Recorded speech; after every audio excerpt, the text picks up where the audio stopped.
I don't feel drunk. Regular dudes? What? Stuff. We lay in each other's arms,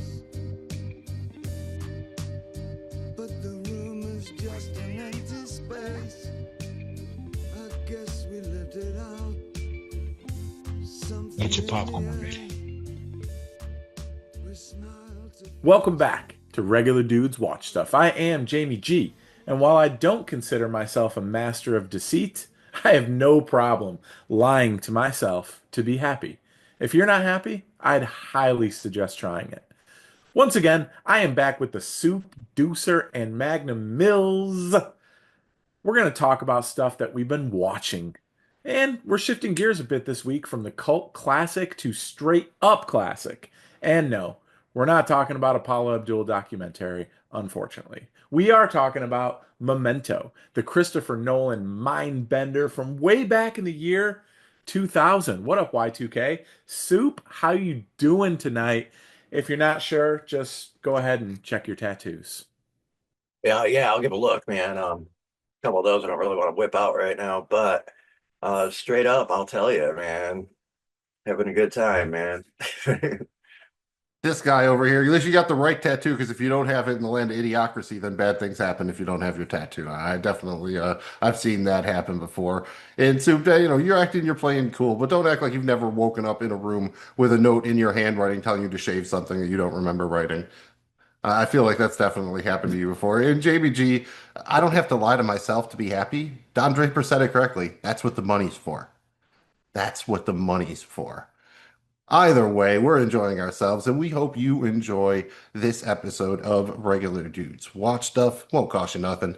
Thanks again for checking out the show. You can find our content wherever you get your pods and on YouTube. Find us on social media at Dudes Watch Stuff. Same spot on the web, dudeswatchstuff.com. Simple and easy to remember, just like the flaps, FLAPS. Follow, like, and please subscribe. If you had fun, please press the thumb. Even if you've got a perfect memory, you need to be aware of your surroundings. And if you're not filling the holes in this house on a regular basis, you might find yourself in over your head. Soup, tell us what you've been checking out and filling your holes with. Well, not a whole lot of hole filling going on this past week, but I was able to catch a flick that I haven't seen in a while, an old movie. I think it was 2010. Due Date, man. I forgot how funny Due Date was, dude. Robert Downey Jr., Galifianakis over there, man. It's a good combo. It's kind of like a trains, planes, and automobile situation. A couple dudes on the road, on the road trying to get somewhere. Don't exactly like each other. Very, very funny, man. A lot of good cameos in there, man. You got Jamie Foxx, you got Danny McBride, you got Juliette Lewis. I mean, some big names in this guy. Charlie Sheen and John Cryer even are in it doing a scene with the Two and a Half Men thing. It's well put together, very, very funny. So that was a good rewatch right there, man. Other than that, a couple episodes of Old Mr. Show with Bob and David. I can never go wrong with that if I'm just looking to put something on the end of the night, something quick and easy. Those are always fun and always funny. So it's kind of where I'm at. Have you been keeping up with the Righteous Gemstones since Yes. last time we spoke? Yeah, there was that too. So I'm currently caught up on the Gemstones as well. Looking forward to that finale. Not looking forward to it because I don't really want it to end, but it is coming. But at least you can go back and check out the first couple seasons, and everybody should do so as well. That is great. Same place. I have watched everything on Gemstones through the finale, as I'm assuming Jamie G.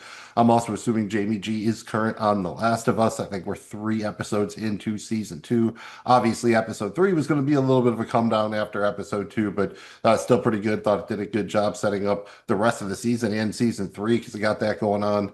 We're now halfway through the second season of Andor because they're dropping these babies 3 at a time on Tuesdays. I like it. Each 3-episode block kind of tells a story of 1 year before the kickoff the rebellion, which is basically the events of the original Star Wars movie. Continues to be very good. It just, man, I wish they spaced them out a little more. We're only getting 6 more of these babies, and they're dropping on 2 days. Also keeping up with your friends and neighbors, the John Hamm joint over on Apple TV Plus. That's fun. I've also made it through the first couple of episodes of the studio over there, the Seth Rogen joint. Very funny, just kind of running out of time to fill everything in. Still trying to get through the initial couple episodes of Mobland. That one's over on Paramount Plus. I'd like the first two, but that's as far as I've gotten. There's been sports galore. You've had hockey playoffs, basketball playoffs, the Kentucky Derby, golf. You pretty much name it. It's been going on right now in sports. So that's been a lot of fun, but it takes up a lot of time. And I did get one random thing in there. Transformers 1, the animated Transformers prequel. I think it was on Prime or one of those things. I just wanted something real light after the Clippers lost the other night and threw that on. And it was kind of fun. You know, it is what it is. You need to kind of like the Transformers, but it was that kind of had that 80s vibe. You know, it's not the same aesthetic because it's not the old hand-drawn animation, but it was enjoyable. Again, I'm not going to go back and rewatch it a ton of times or anything, but I thought it was well worth the time, especially if you like the Transformers stuff. Jamie G, how are you feeling about The Last of Us and Gemstones, and what else you've been filling your holes with? Yeah, man, Last of Us season two has been really good. I mean, episode two will be something we'll talk about for a long time. It was just an incredible episode.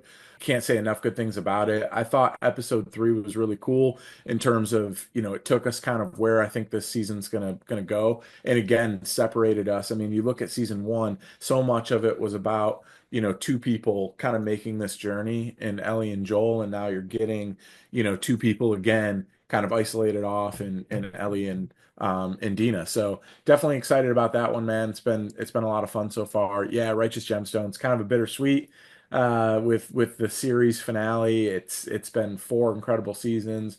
Really enjoy it. It's just such a great feel good thing. Excited to see what they do next, but no doubt we'll miss this one. And then last but certainly not least, on the TV front, Silo, I continue to get through that. It's over on Apple TV. Highly recommend checking this one out. It is really freaking good, thought-provoking, beyond interesting. It's filmed so cool. They created this entire world here in these silos. I love it.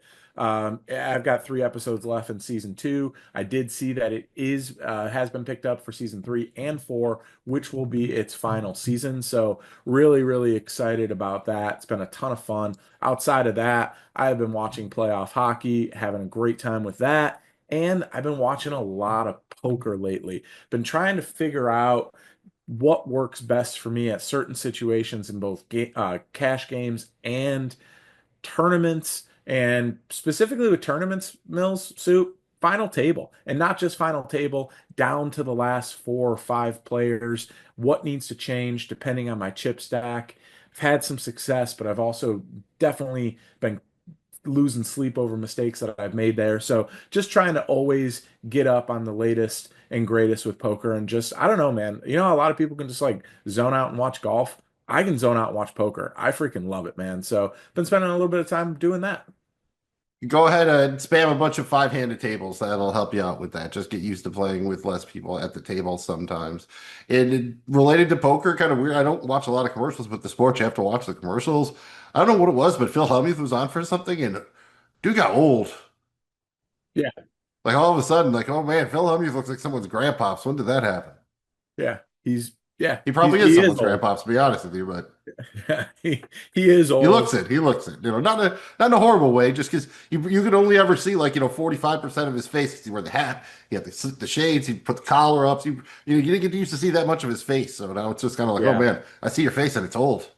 Well, and like Doyle Brunson was always old, and Russell Right. T. Like Doyle, I'm like real where slim, Phil man. was These like dudes not these old and dudes then look like old. they came out of their mama's womb with gray hair and a beard, and Right. not necessarily the beard, but the old man face with the wrinkles and the jowls and the yeah.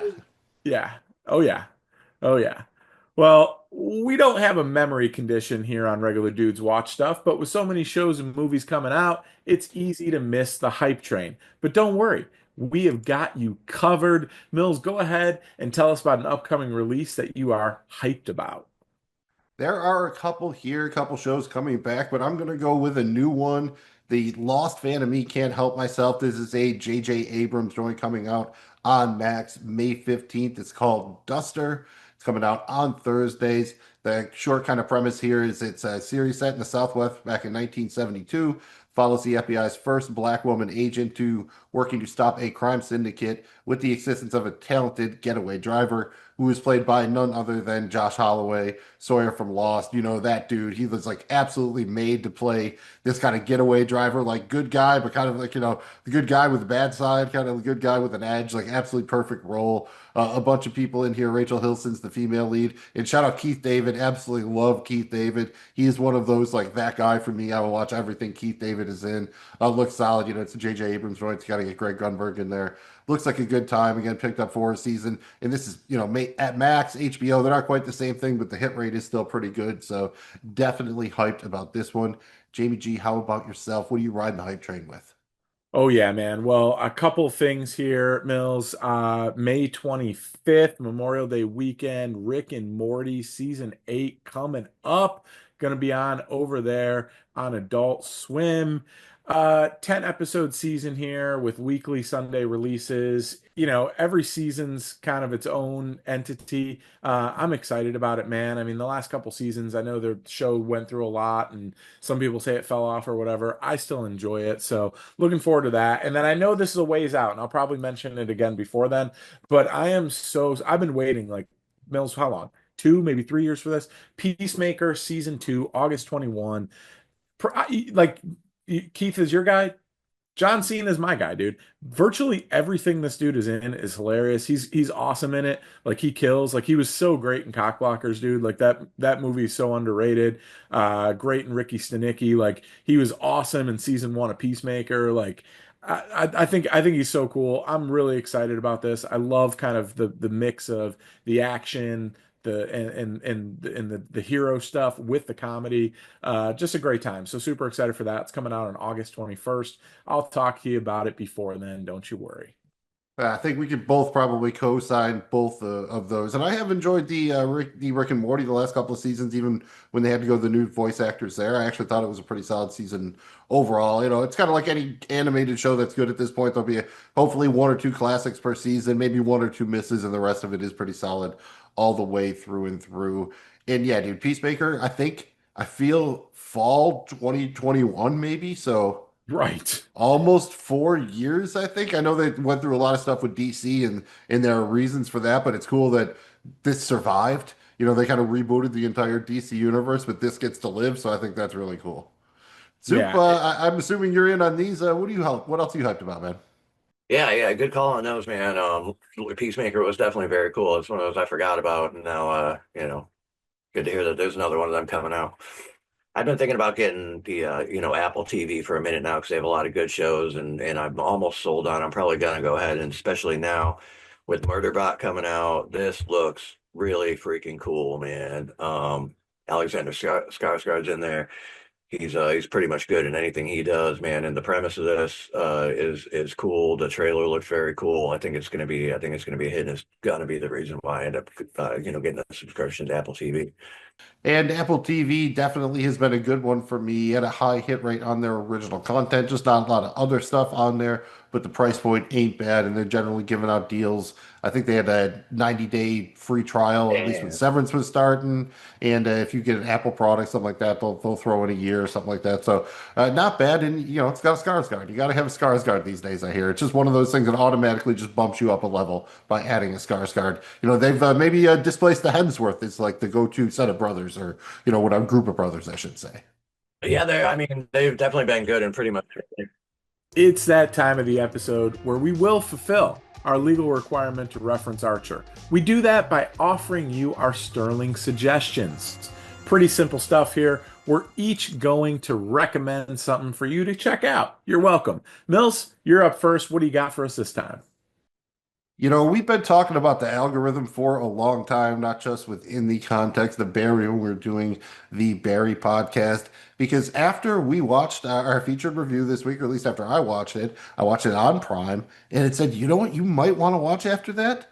The Game, the David Fincher joint starring Michael Douglas from 1997. Got a little Sean Penn in Good there. one. It is absolutely fantastic. It's not necessarily dealing with memory like this, but it's dealing with similar themes, I would say. It's dark, it's twisty, it's a lot of fun. It's not very funny, but it's not necessarily maybe, as disturbing as Seven or something, but it is a little bit of a mind bender there as well. So it's a really good one. Obviously, it's streaming on Prime right now. So again, The Game, David Fincher, 1997, starring Michael Douglas, extremely solid, very good flick.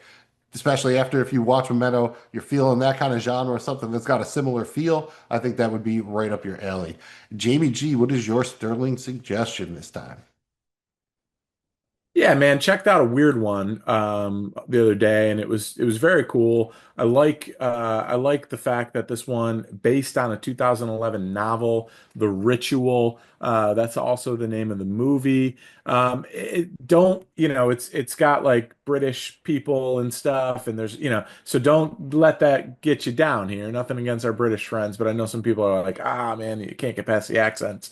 It's not that bad. Very cool here, man. They're on a hiking trip through Sweden and they decide to kind of take a shortcut through this crazy old growth forest and they encounter some pretty twisted, ancient, evil shit.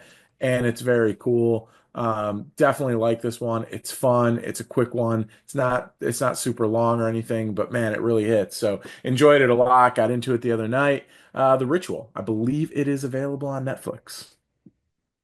Nice. Does it have a Skarsgård? No.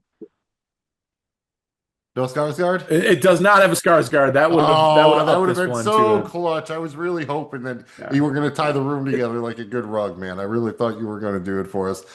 How about yourself? Got an underrated Scar. I mean, it's got like a B minus Scar. You got a cousin? Skarsgård. You got a It's second cousin in there or something like got a that? second cousin. I mean, Skarsgård twice removed. We'll take it. yeah, yeah. Yeah, trust me. If I was Skarsgård twice removed, I would print that on my birth certificate or on my gravestone or something like that. I would be very proud of it. Soup, how about yourself, man? Sterling suggestion. Well, man, I'm gonna go with something that does not have a Skarsgård in it, but it's definitely a very cool movie that I'd kind of forgotten about and recently remembered. It's a Broken Lizard flick, and we're taking it into the restaurant. I'm not clocking in here, but we're talking about the Slam and Salmon, dude. This one's great, man. It's if you like that kind of any Broken Lizard movie, it's funny on that level, man. I mean, it's definitely a cool restaurant movie as well.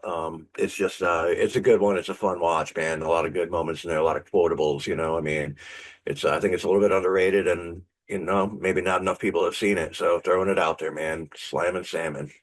Good call. It's a great one. Nice little Terry Crews. I think that one is also on Prime right Yeah, now. sick. Yeah, how do you think that compares to Waiting? I think they're very close. It's Waiting's arguably the funniest restaurant movie ever, or one of the best. For what it is. But yeah, I think they're pretty close. Waiting's probably a little bit more, just because it's more restaurant oriented. Where Slam and Salmon just happens to kind of take place in a restaurant. But it still is. It's still right there. Yeah, they're very close. Yeah, that's pretty good praise. I like that. I think that's a pretty hearty endorsement. It's a great movie. No doubt. Yeah, absolutely. All right. Well, we're not going to tattoo ourselves, but we do need something to help us out if we lose our memories. To do that, let's connect us dudes to the dude with 6 degrees of duderism. We always find our way back to the dude, right? Mills, we've only got three notable stars here. Can you connect them all to the dude for this 6 degrees of Lebowski? Oh, that's it. Just connect all the stars. It's like right out of the book of what is it, Deuteronomy? Whatever. We got this. I think we can do this. We'll start at the top here with Lenny. In Memento, Guy Pearce played Leonard. In Iron Man 3, Guy Pearce played Aldrich Killian, and Robert Downey Jr. played Tony Stark. In Iron Man OG, Iron Man 1, Robert Downey Jr. played Tony Stark once again, and Jeff Bridges played Obadiah Stane. And Jeff Bridges is the dude. Pretty easy there, but I did manage to work a little bit of Shane Black in there, so I know we like that. As far as Carrie Ann Moss, in Memento, she played Natalie. In Accidental Texan, Carrie Ann Moss played Faye, and Bruce Dern played Shearmeyer. In Wild Bill, Bruce Dern played Will Plummer, and Jeff Bridges played Wild Bill Hickok. and Jeff Bridges is the dude. Like that, we're working Tarantino regular in there. We did Tombstone, so we're working the Wild Bill in there. So I think that all kind of seemed appropriate. And we got to get Joey Pants in here. In Memento, Joe Pantoliano played Teddy. In The Goonies, Joe Pantoliano played Francis, and Josh Brolin played Brand. In Into the Blue, Josh Brolin played Bates, and Jessica Alba played Sam. In Sin City, Jessica Alba played Nancy, and Powers Booth played Senator Rourke. In Nixon, Powers Booth played Alexander Haig, and Joan Allen played Pat Nixon. In The Contender, Joan Allen played Lane Hansen, and Jeff Bridges played the president, President Jackson Evans. And of course, Jeff Bridges is the dude. And yes, there were easier ways to get there with Joey Pants, but none of them included Goonies, the two best Jessica Alba movies, and Jeff Bridges as the president of the United States. So I think the juice was probably worth the squeeze there. I agree, man, kid. But see, I didn't see any. I didn't hear any Skarsgårds involved, man. There were no Skarsgårds. That's a good question. Has Jeff Bridges Extra ever point appeared for you to in get with a Skarsgård in Skarsgård there, dude. somewhere? See, if they would have got to season three of The Old Man, I feel like they would have brought a Skarsgård on. It was canceled too soon. It was pre-Skarsgård. They were still dealing with the Russians. They hadn't gotten into the Scandinavian countries yet. We weren't quite into the Skarsgårds. That would have happened in Old Man season three, I'm confident. Yeah, yeah, damn. We'll never know. Never know. New York Lotto. Hey, you never know. Get your popcorn ready because it's time for our featured review. This is Memento, directed by Christopher Nolan, on a screenplay by Christopher Nolan, based on Memento Mori by his brother Jonathan Nolan, produced by Jennifer Todd and Suzanne Todd. The cinematographer was Wally Pfister, edited by Dodie Dorn, music by David Julian, originally released March 16th, 2001, had a budget of about $9 million, made about $40 million at the worldwide box office, starring only a three-hander here, Guy Pearce, Carrie-Anne Moss, and Joe Pantoliano. The short plot synopsis is a former insurance investigator who now suffers from anterograde amnesia, uses notes and tattoos to hunt down his wife's murderer. Soup, go ahead, warn everyone we're going to be spoiling Memento and possibly other Christopher Nolan joints. This is definitely a flick where spoilers make a huge difference. So if you don't want the spoilers, don't check this out, man. Check the movie out, then check this out. You have been warned. Christopher Nolan movies in general might also be at play, but we're probably not going to dive too deep into that. If we do, we'll warn you again, man. So warned, warned, warned. Here we go. Yeah, you say it three times. Does, Beetlejuice's cousin Warren show up? I guess that is the question here.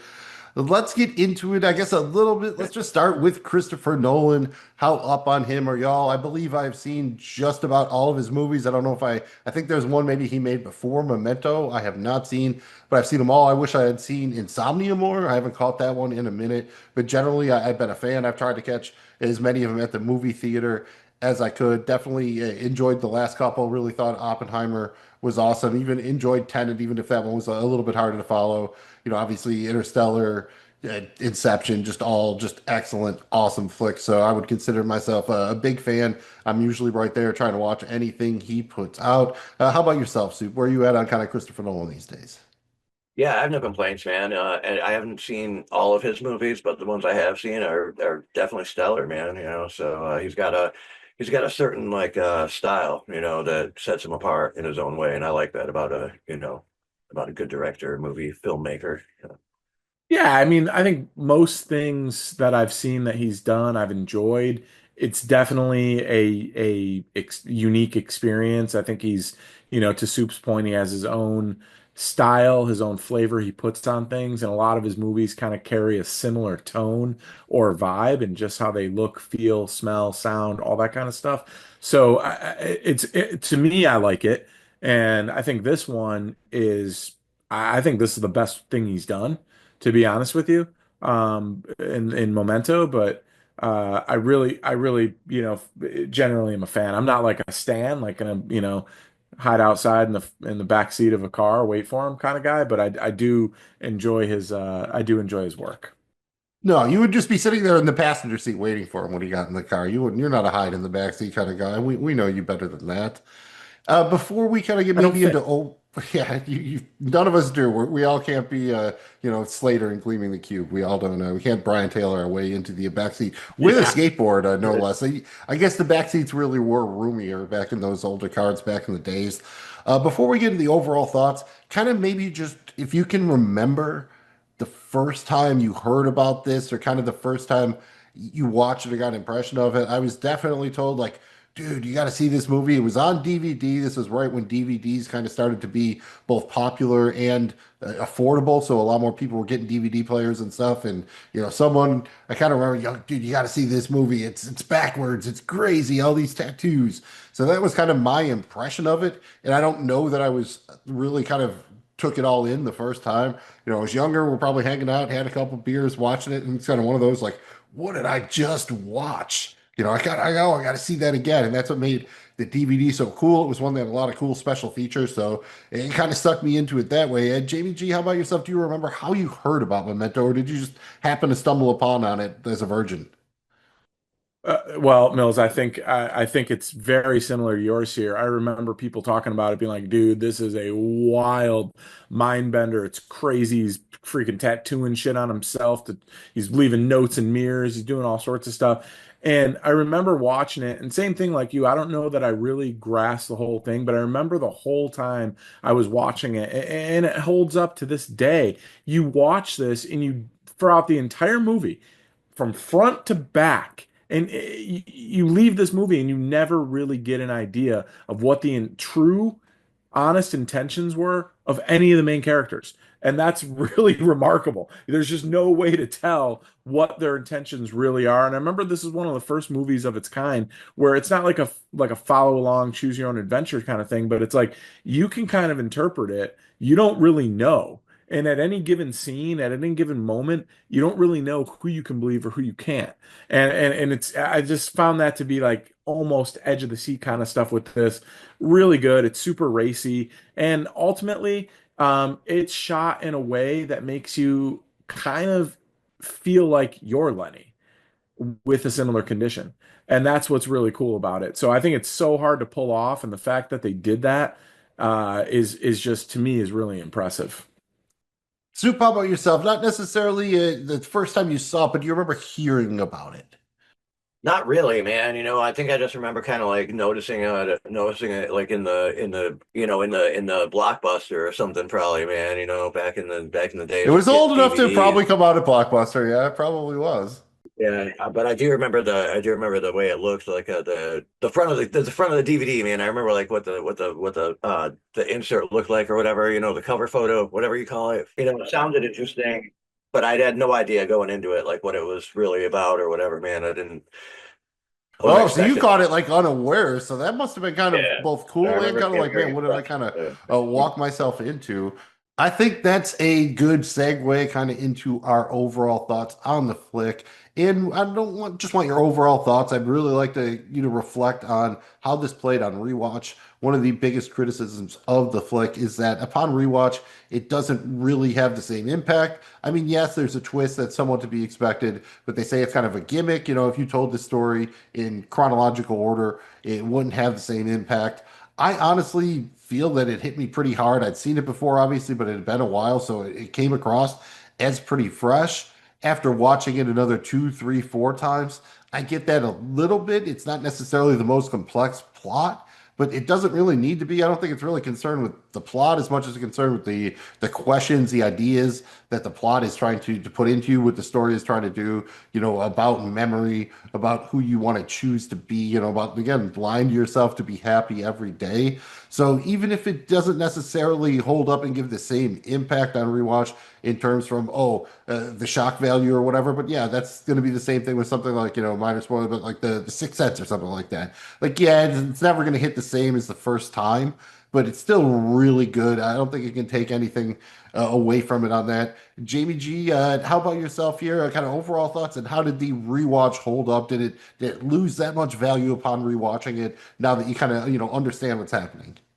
Yeah, well, let's just kind of overall thoughts here. I really enjoy this movie. I mean, I think it's such a wild idea and the way it's shot, and I just really want to, it's more so to me about the direction and how this movie looks and flows and feels and how that plays into the overall plot, it's really hard to do this. I mentioned a little bit before. I mean, you basically feel like you're Lenny with his disease while watching this.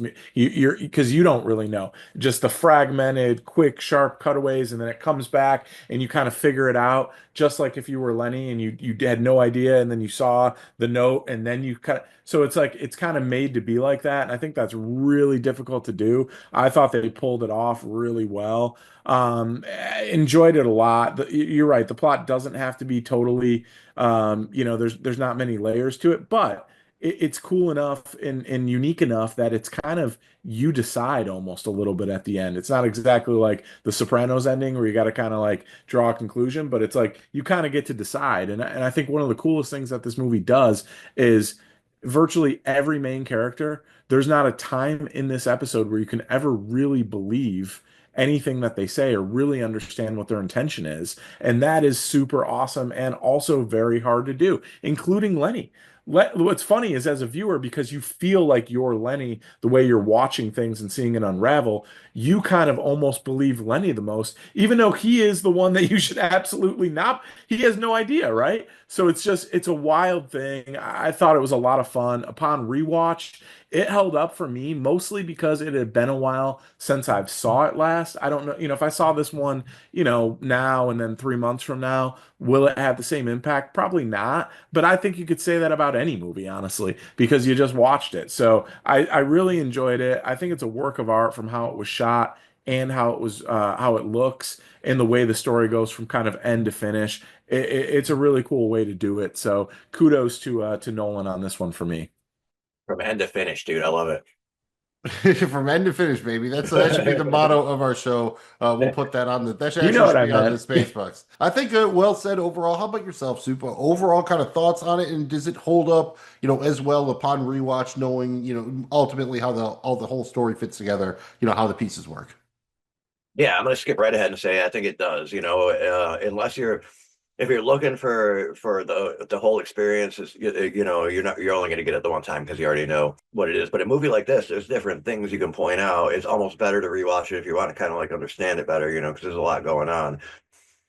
Even the simplicity of things, there's a lot going on, so it's better to like kind of pinpoint a couple things or you might not have caught it the first time through just because of the way the movie's designed and how it's put together. It makes it even more confusing, or more, uh, you know, chances are you might miss something, that you might catch on the second go around, so that's the reason why a rewatch would be good for this one. Ultimately, it's really only a movie you need to watch once if you want to get it, but for the rewatch, man, yeah, to understand I'd say it's one of those you got to watch twice, probably. yeah. You watch it once and then you watch it again, and then I think it's probably on like the fourth or fifth time I watch it where it starts to then it breaks down a little bit once I've caught all that little stuff where you're still trying to figure out like, wait a minute, what was he doing with the prostitute again? And what's up with this? All of a sudden he's burning his wife's stuff. You know what I mean? There's little stuff like that in there that you got to make sure you're keeping up with. But for the most part, I think it's a little bit of diminishing returns. Whereas some movies like I can just rewatch. Another one about stuff like this, like Total Recall. I can rewatch that an infinite number of times. But also, same kind of thing with the open ending. Nolan does like to do that. Also, minor spoilers, but similar kind of thing at the end of Inception. You got to wonder, like with the top, is it still spinning or not? So, same kind of thing. It leaves it open to interpretation and discussion. Jamie G, this was your baby. Just kind of, why did you pitch Memento? You had the choice of anything we hadn't pitched from the year 2000 onward. You went with Memento. Was there a particular reason? Did you not rewatch it in a while? Just one you want to discuss? Is any particular reason you pitched this one?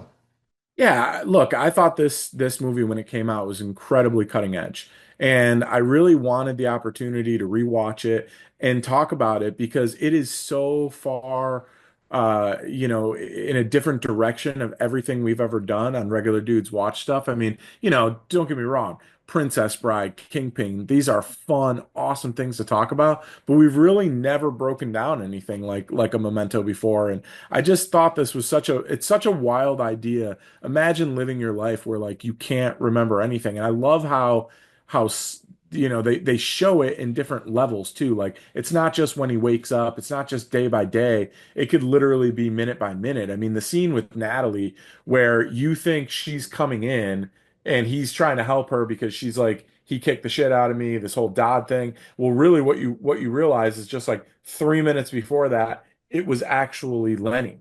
Right. And it's like you don't really know that until they should. So it's so crazy that he just lost her car door slamming just literally made him lose that. And that's why the scene with the prostitute I think is so fun, so important because you get to understand like the door slam and how that like snaps him out of everything. So just really complicated set of conditions that he has. The supporting cast here is incredible.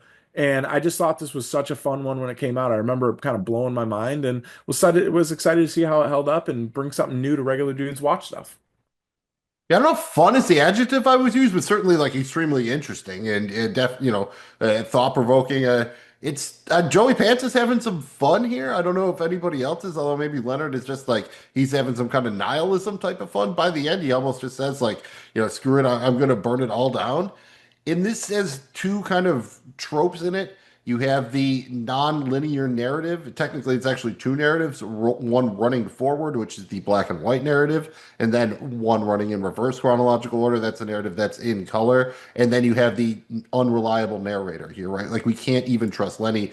Jamie G, you hammered on this a couple of times, and it's really interesting. That's one of the themes, right? The way we all lie to ourselves, everyone's lying to other people, the way they take advantage of Lenny.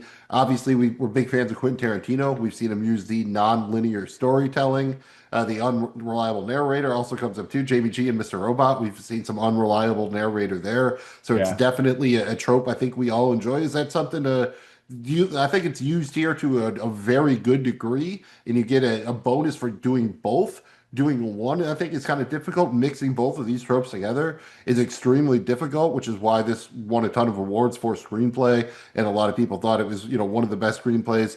Just overall, any thoughts kind of on these two kind of things in particular, the nonlinear storytelling, the unreliable narrator? Soup, how about yourself? Any thoughts? Like this is the kind of storytelling you're into, right? Absolutely, it's super interesting because I don't know, just the timelines and stuff, and it's all over the place. So you're never not interested in what's going on. I mean, it just is designed in a way to where you have to like you're on the edge of your on the edge of your You seat, got to stay on your toes, man. Boom, boom, needing to know boom. what's up. Yeah, I mean, and it keeps it like that the entire like it doesn't slow down. The whole movie doesn't slow down with that. It keeps that vibe, that tone the entire time. It's very impressive.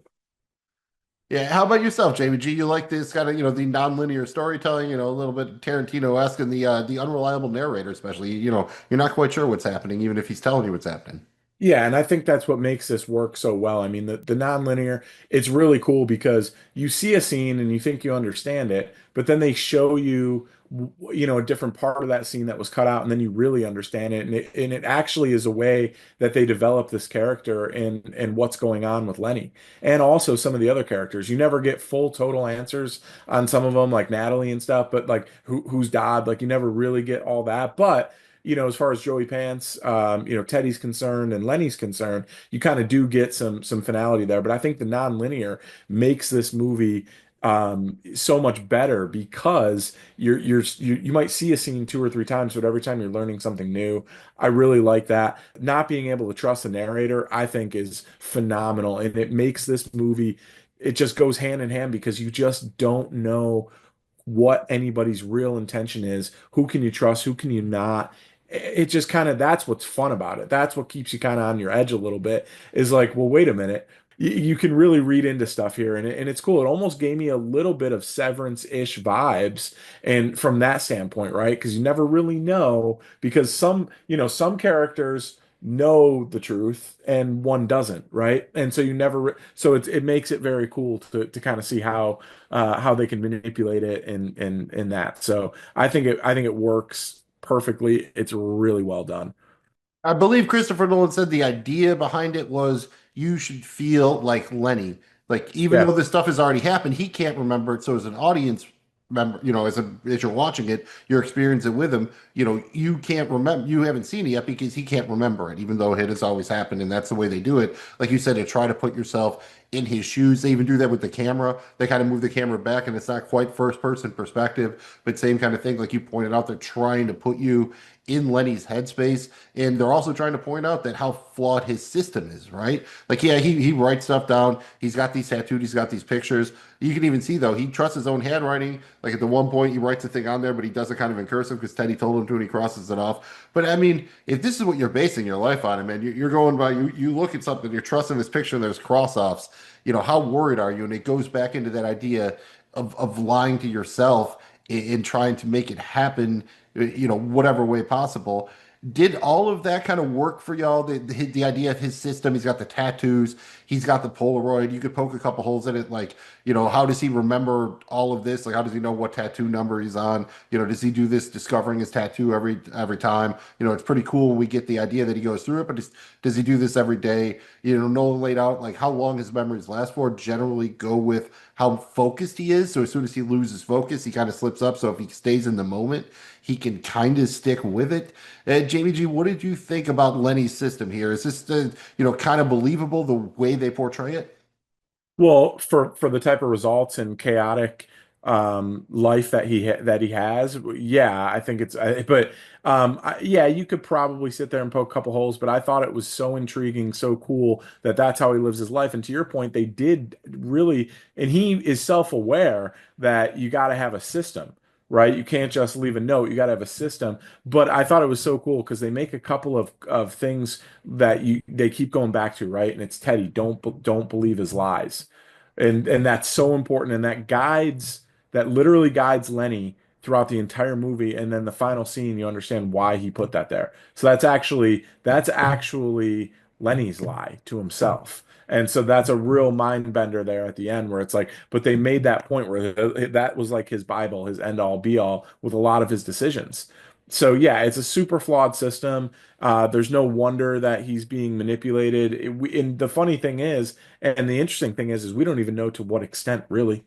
That's what's so cool about this. A lot is open to kind of your own imagination with it. But yeah, I completely agree that it's a super flawed system. But it was so intriguing, so wild at the time, kind of cutting edge in a way, that it just kind of worked.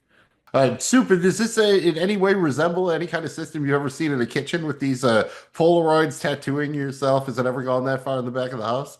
No, not quite that far, man. I can see it getting there at some point, though. Maybe, I don't know. But yeah, there is a lot of writing down, a lot of expo markers, dry erase boards and that kind of thing, and yes, it is notes. It's prep lists, things we need to order, all kinds of, that kind of shit. The occasional dick and balls, things you like to Instead of draw. pieces of flair, just have the front of the house, the servers just tattoo that sell the specials on themselves. You know what I mean? You got a problem? Just check your tattoos, right? You won't forget that. Right. And the thing that teaches you how to match the shapes, putting the square in the circle and the star in the hole, that thing, I think they should all have to pass that test as far as like, stacking dishes and things like that. I mean, it's right up there with grabbing the electrified things, right? And apparently that was like a real thing that actually happened. You pointed out, Jamie G, the direction on this one. You can just kind of tell that Christopher Nolan is going to be a star. I mean, this is $9 million at max was this budget. They shot it in 25 days. A lot of it is either on location or in these sets that they built of these hotel rooms. And this is a flick, man, where you spend a lot of time in just grungy hotel rooms, in small bedrooms. It should get kind of boring, and it never does. Like it's just the way he moves the camera, the way they position things, they light it, the way the movie is paced, the direction, especially the editing here. The editing is amazing to be able to tell these two stories and cut them together the way they do is just absolutely phenomenal. I mean, you literally have two time loops both like overlapping and kind of starting and then meeting at the end, and it's just absolutely incredible. And I think Nolan does a great job, even trying to mix in a couple little things. There's not a lot of comedy in this one, but I'll always remember the moment when he thinks he's got it and he just busts in the wrong hotel door and he's like, oh shit, my bad. Yeah. Sorry. Yeah. Well, Just a little bit that of little bit of that. humor. Yeah. And Joey Pants gets some lines like not everybody else does really, but there is a little bit of dialogue in here. But for the most part, it's only a three-hander here. Actually, for Mark Boone Jr. in there, obviously, loved him in a bunch of things, but this is a pretty tight flick. It's not quite a glorified student flick, but $9 million on screen, it really looks like, all of that times, 4, 10, whatever. You can just tell that it's going to work. Jamie G, anything else kind of about the look of the film here, the sound, the direction in particular you'd like to point out? Yeah, just in utilizing the black and white and the in color, I think is really cool. Again, it's not like it's the only time it's ever been done, but it signifies kind of but you don't really know until the end, but it signifies kind of when the timeline is and that kind of thing. So I thought that was pretty cool, just the usage of the black and white, and kind of being able to tell the story of Lenny prior to, the incident and really doing it through the Sammy Jenkins thing, and that was really kind of the way that they used to explore that. But yeah, the black and white, the quick sudden cuts, and then the going back, the usage of the narration at times of action, I thought was really cool. Like there's one scene where he's like, "All right, where are we? We're chasing this guy," and then he's getting shot at. No, actually, we're running from this guy. And then like you see the beginning of that, which what leads to that whole thing later, like things like that. Just the in the moment stuff I thought worked really well, and there was that slight little element of humor here and there that worked. It wasn't overdone or anything, but when it was there, it worked. Yeah, Joey Pants gets his, Mark Boone Jr. gets definitely a few good moments. Soup, anything in particular about the look, the sound, the direction, the editing, anything like that stand out to you? Not that we haven't already said, man. Just like, I like to appreciate some of those moments where, it's not just him waking up in the morning or whatever after sleep, like just in the middle of the day or whatever when he finds himself with the booze bottle, and shit like that. It's like, oh, what am I doing here? I don't feel drunk, I mean, just imagine like that's where you are, man. And you don't remember anything up until that point, and you're trying to put the pieces together, So and then it was cool. Just, I mean, it's really awesome the way it's put together, where even though you don't know in a little bit, you'll know because, it'll give you that, like, that period of time or what. Very cool. Right, it's a little bit like a Groundhog Day type of thing, right? Like they could show us the whole thing, but we kind of see it in bits and pieces. Like we assume, every time you must discover his tattoos at some point, but you kind of only see it once, and they tell it away and they cut it together in a way that keeps it moving and just always, the camera is just always moving, the car is moving, everything is going. There's just an incredible amount of just momentum to the flick, and they just do a good job with balancing it all out. How about the performances themselves? We only really have four actors here, kind of notable. I mentioned him a couple of times here. Mark Boone Jr. He's Bert, the dude from the motel. You probably recognize him as Bobby from Sons of Anarchy, but he's one of those dudes who's literally been in everything. I thought he was great here. Just that kind of little bit of honesty when they go into he realizes like, oh shit, how many rooms do you rent me? You know what I mean? He's like, oh, Yeah. at least you're being honest about ripping me off. You know what I mean? He was kind of like one of those, again, kind of like the dirtbag with the heart of gold or whatever. That again, that's always kind of who he's played a fairly similar character in a lot of flicks, but a very good here. And then obviously Carrie Ann Moss as Natalie. You could say probably a lot of the same things about all the three main characters here. They play it in such a way, as Jamie G has pointed out a couple times here, where you're not really sure. Are you supposed to believe them? Are you supposed to not believe them? They're a good person, they're a bad person. But I will say, because she's Carrie Ann Moss, you knew her as Trinity in The Matrix mostly at this point. You kind of buy like, oh, she's going to be the female lead and she's good. And when she kind of does that dark turn, I specifically remember the scene where she's hiding all the writing utensils and then just bullies Leonard to get him to hit her. Like that kind of blew my mind. And then she goes in the car and waits and he's frantically searching. Jamie G, any thoughts on Carrie Ann Moss here? Yeah, I thought it was fantastic. And again, they keep going back to his picture of her, which was she lost someone too. She will help you out of pity. So it kind of made her feel like, again, if you were Leonard, right? And the viewer basically is forced to be Leonard throughout this whole thing. So as Lenny, it just kind of made us as the viewer feel like, all right, well, she's nice. She's the soft spot. She can't be manipulating and using them too, right? And then boom, you get hit with it, and you're like, oh wow. And then it makes you wonder just how deep that is, because at one point she's taking out the trash, and he pulls up, and she thinks it's Jimmy. So obviously she was wrapped in. There's the Dodd, the Jimmy. There's a lot going on with her that we don't really know. The scene with her, spitting in the beer and winning the money from the other guy, giving it to him, and he drinks it. Like there's just a lot of things where she kind of breaks bad. and you don't really see it coming up until that point. And I thought that was just another little thing in the movie that was another like, wow, that's a surprise too. So I thought she had a great performance here. Did Soup anything down on Carrie Ann Moss? No, not really, man. Other than what you just said, I mean, yeah, she crushed it, dude. I was a little bit at first. I didn't know if she was. I was surprised. Let's just say I was surprised by her performance here, and I think she, just like everybody in this movie, she did a fantastic job. So Yeah, if you're only going to have like three, four actors, they got to all Yeah, they be got on all top of killed. their game, and I think that is the case here. you had mentioned, another one of the actors here. There is the guy who plays Sam. Stephen Tobolowsky, Yeah, and I think he was in Groundhog Day too, wasn't he? he was.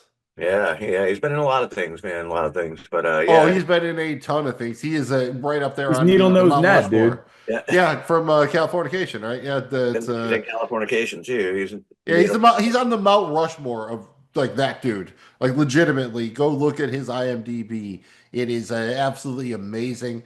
Soup, I'll go right back to here. Give you the first crack at Joey Pants as Teddy. They were a little bit worried about casting him because apparently up to this point he was mostly bad guys, which is funny because I mostly remember from like Goonies, Midnight Run, and the Fugitive movies. So I didn't really think that he was like that necessarily, a bad guy. But I thought he did again a perfect job here of just kind of straddling the line of, is he really telling the truth or not? Which is really especially important here because it holds so much weight when you go into that final scene and you have to choose whether or not you're going to believe Teddy. And so again, especially if you used to seeing him, as Ralphie on The Sopranos or something like that. I think Joey Pants knocks it out of the park here, maybe a career best. What do you think of his performance, Sue? No, again, everybody killed it in this flick, man, and yeah, he did a great job. He was a little bit reminded me a little bit of a Tom Arnold kind of vibe, like just a little A lot over of the one-liners, a top. lot of one-liners. But he played it very, very well, and yeah, it's I don't know, he did the whole time you think he's the bad guy, and he might be. You never know. You never, I mean, I'm sure he was, using Lenny too, man. So Again, I think it's a case of where he's not the bad guy, but he's not a good guy either. You know what I right. mean? He might have helped Lenny out of the goodness of his heart, but now he's definitely taking advantage of him to rip off drug dealers. It's you get the good with the bad. And Jamie G, what do you think about Joey Pants, man? Outstanding performance, and again it added some legitimacy. Not that these people weren't huge stars, but you look at Lenny, like he wasn't kind of a household name at this point.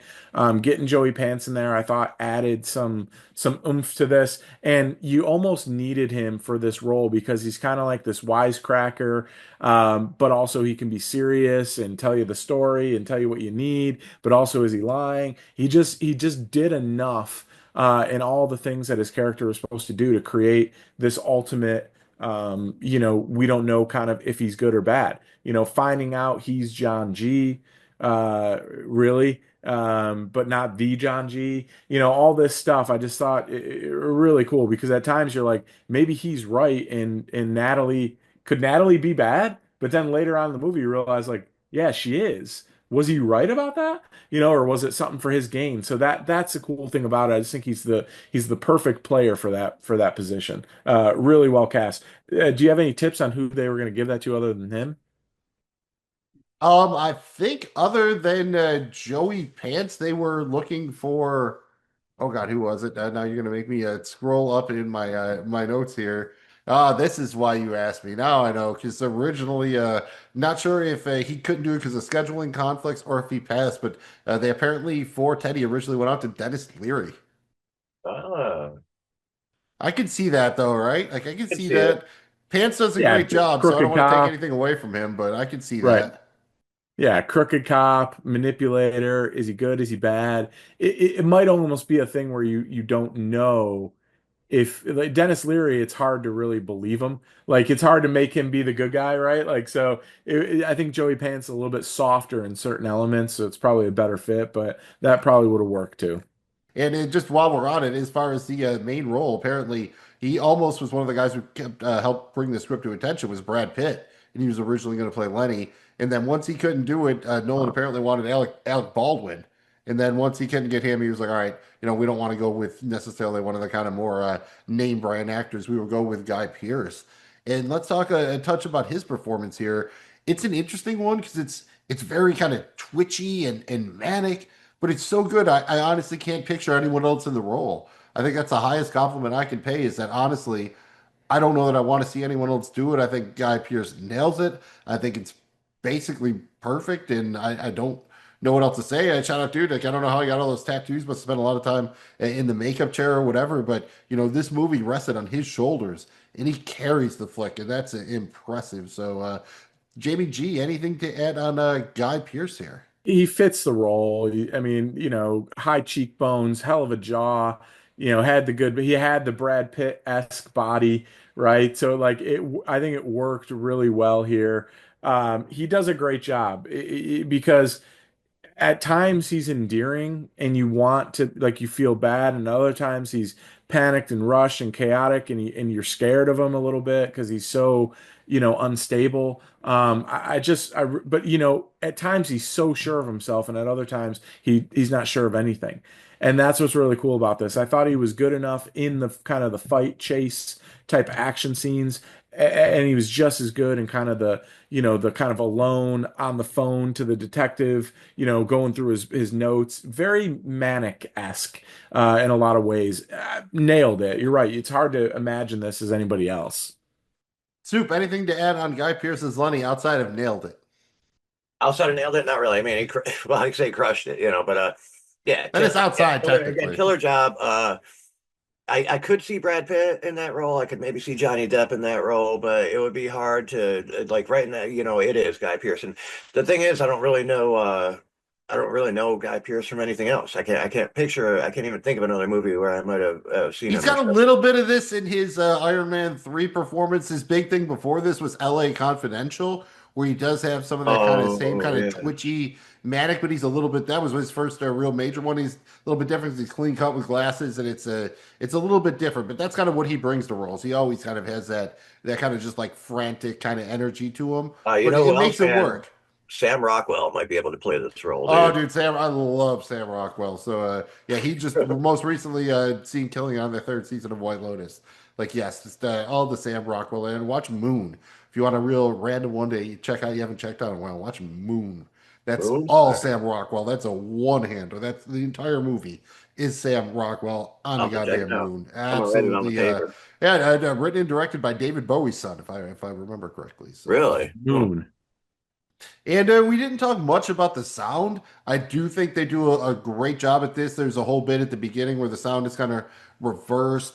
They do the whole thing where they kind of loop the sound back in at the edits here. Originally, at the end, it's kind of ironic they were going to go for a Radiohead ending, but they couldn't afford it, so they wound up going with David Bowie. I don't know who, maybe Radiohead should check their member, their whoever their ownership is, if David Bowie came in under their quote. Overall, I thought it was a cool score. They tried to do an 80s thing here, a little bit of that kind of synth vibe to it. I thought it fit really well. It wasn't like a traditional, kind of creepy thriller score. And I thought that worked well. And it gave it, it made it like feel more like something we hadn't seen before. Yeah, definitely. I agree with that, man. The sound carried a lot of the I mean, as it does with any movie, especially something with a bit of action or whatever. It carries the story. It helps carry the story along and set the mood for where that story is taking you. So very well done. And as far as the story itself, did y'all get it the first time you were watching that one of these storylines was moving in one direction and the other one was moving in the other, and then they would eventually kind of meet at the end? Because this is an incredible, like if you actually look, people have broke this down, how this is written and edited together. It is absolutely amazing that this all fits together and comes together the way it does. I think it's just one of the best examples of storytelling, editing, writing, scripting we've seen in a long time, which is why it's literally, in the Library of Congress or whatever, it's legitimately been declared a classic here. Soup, any thoughts on this one? The way they tie this together, because we've seen two narratives, non-linear, unreliable narrator tying this all together in this way is just amazing. Oh yeah, absolutely, man. It's phenomenal. So I don't even know if there's another movie that does this. Not like Yeah, think about it. Like the whole time we have the entire thing where he's on the phone and it's implied he's talking to Teddy, but we never even know. It's a decent portion of Right. the flick. We never even know who right. he's on the phone with. Right. Exactly. It could be anybody, man. It could be the hotel guy. Could be. Jamie G, any thoughts here kind of on, the way that they did the two narratives as far as, one going in the correct chronological order, the other one going backwards, and then them kind of meeting at the end or the beginning? It's brilliant, and it's brilliant because of what the movie is about, which is the this specific case of amnesia, right? And it works. It makes it work to where you have the ability to kind of feel like you have the short-term amnesia, right? And you're Lenny, but it keeps you interested in kind of the same scene over and over again because you don't really get the full picture, and it keeps coming, keeps coming back. You see that scene 4 or 5 times, but it's 4 or 5 different things within there that really complete the story. So, always been a big fan of, like, you mentioned Tarantino and stuff, and different people have done this. This one worked so well because of the plot, that I thought it was absolutely brilliant. Yeah, it's one thing to have non-linear, but it's another thing to have two different stories basically running, in opposite directions and then tying together that way. Just the editing, the amount of work that goes into that is just absolutely just unbelievable here. As far as the plot itself, again, fairly simplistic. You do kind of get a couple of twists in it, most notably being that Leonard apparently chooses to do this to himself. That if you choose to believe Teddy, he actually found the guy already, and he's at least now twice that we know of made this decision to be like, no, I want to keep doing this. Like he doesn't, he could get that tattoo on the center of his chest, denoting that he had found him, that he had gotten the revenge. He doesn't do it, and then obviously the reveal that he is Sammy Jacobs, and that's like a double hander for me because yes, it's somewhat surprising. I didn't see that coming. Although whenever it's like, oh yeah, I'm this insurance investigator, I invested in a guy who has the exact same weird condition as me. That should probably be a tell. But also that his name is Sammy Jacobs. There's no end. I thought it was Sammy Jenkins.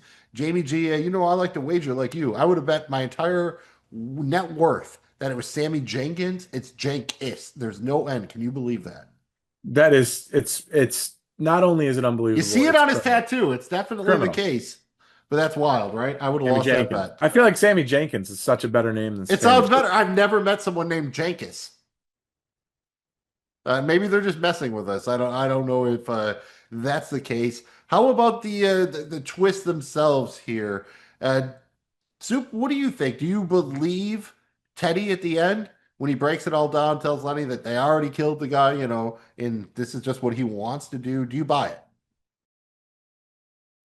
It's hard because yeah and no, I mean, if I want to look at it that way, yeah. If I don't, that's what's cool about this movie, man. I mean, it kind of leaves it like either you believe him or you believe. I want to say yes to a certain extent, I mean, I don't but think that's he has any reason to lie, right? Like it seems like he's like a casual liar. As soon as Lenny catches him, he's like, "Yeah, whatever. You won't remember anyways." And it right. does appear that he's been with him for a while, that he knows enough of this stuff. It doesn't appear that he'd have a reason to lie. How about yourself, Jamie G? Do you believe Teddy?